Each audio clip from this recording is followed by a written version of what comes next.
El sistema penal acusatorio en México se divide en tres grandes etapas: la etapa de investigación, la etapa intermedia y la etapa de juicio oral.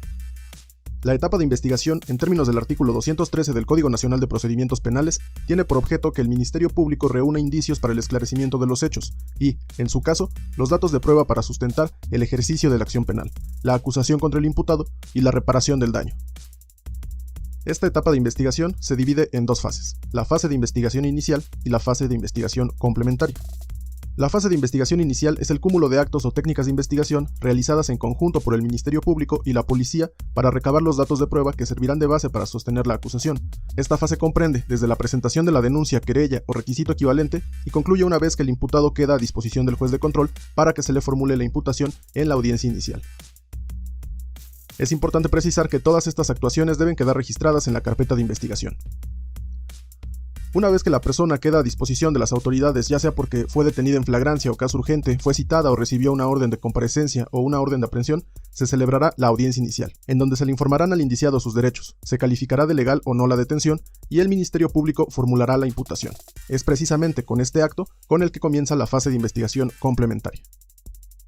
Una vez que se ha formulado la imputación y que, como mencioné, se da inicio a la fase de investigación complementaria, el juez de control, dentro de esa misma audiencia inicial, otorgará al imputado la oportunidad para declarar. Acto seguido, el Ministerio Público solicitará que se decidan las medidas cautelares que se impondrán y que se resuelva sobre la vinculación a proceso del imputado.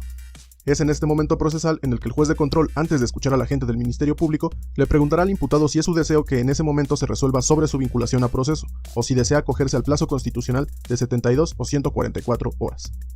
En caso de acogerse a este plazo, el imputado o su defensor pueden ofrecer datos de prueba y desahogarlos conforme las reglas del juicio oral en la continuación de la audiencia inicial. Sin embargo, si no se acogió al plazo, el Ministerio Público ofrecerá los datos de prueba con los que considera que se establece un hecho delictuoso y que existe la posibilidad de que el imputado lo cometió o participó en su comisión. El juez resolverá sobre la vinculación o no vinculación a proceso, sobre las medidas cautelares según sea el caso y se fijará el plazo de cierre de investigación, concluyendo con esto la etapa de investigación. La etapa intermedia también es conocida como etapa de preparación a juicio. Se divide en una fase escrita y en una fase oral, y tiene por objeto el ofrecimiento y admisión de los medios de prueba, así como la depuración de los hechos controvertidos que serán materia del juicio oral, según lo dispuesto por el artículo 334 del Código Nacional.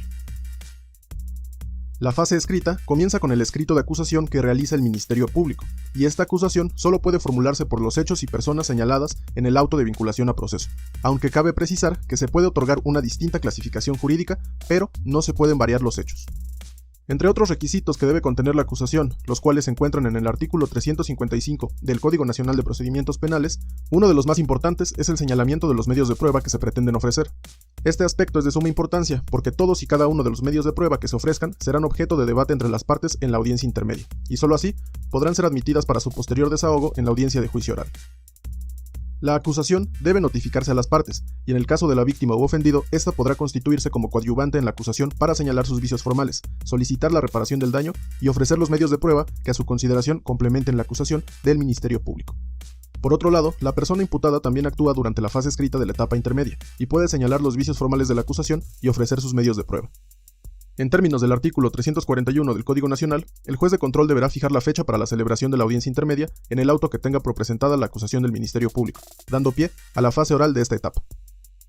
La fase oral de la etapa intermedia comienza precisamente con la audiencia intermedia, momento procesal en el que se desarrollan diversas actividades de suma importancia, puesto que lo que se decide en esta audiencia repercutirá directamente en la etapa de juicio oral y por tanto será decisivo para el resultado de la sentencia que se pretende obtener.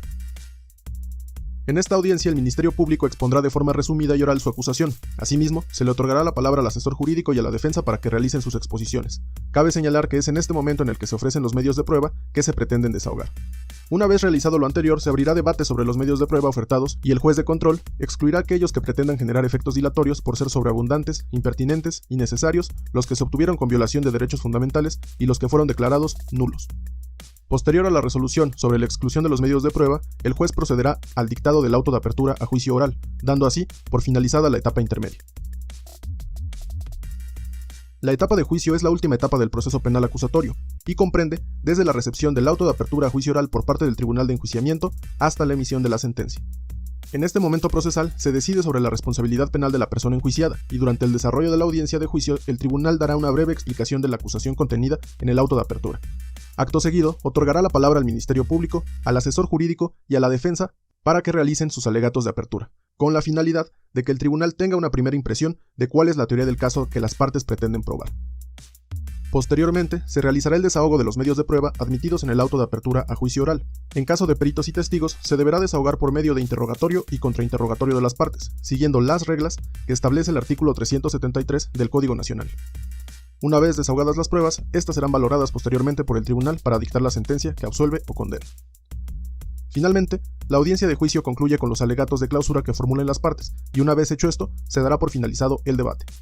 Cerrado el debate, el tribunal decretará un receso para deliberar, y habiendo deliberado, se procederá a reanudar la audiencia y se comunicará el fallo respectivo a las partes, precisando los motivos que fundamenten la decisión de absolver o condenar. En caso de que el fallo sea condenatorio, se señalará fecha para la audiencia de individualización de sanciones, y en caso de absolver, todas las medidas cautelares decretadas se levantarán, y se procederá a la redacción de la sentencia, la cual debe ser explicada en audiencia pública a menos claro que ninguna de las partes asista, por lo que se les tendrá por notificadas.